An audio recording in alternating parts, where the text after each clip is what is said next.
How to get rid of your native accent. An accent in your speech is nothing to be ashamed of. It's part of your identity, and you should be proud of where you're from. But if a heavy accent makes communication less clear with others, we can help you easily reduce it. Experts have determined that babies learn a language rapidly in the first 3 years of life.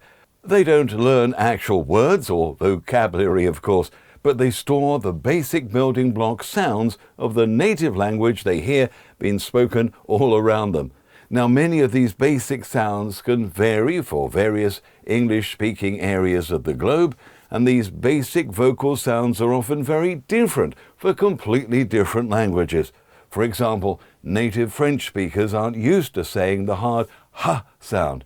In many Eastern European languages, there is no f sound.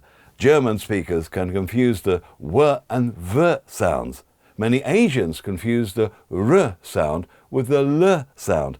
And Spanish speakers are used to rolling their r's, whereas we simply throat vibrate the r sound in English.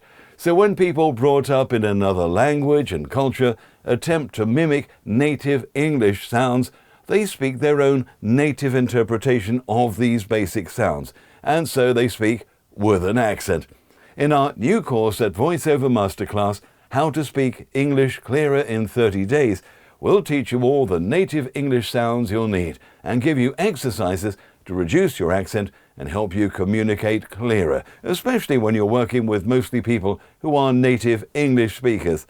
Check out the new course now and reduce your accent in only 30 days.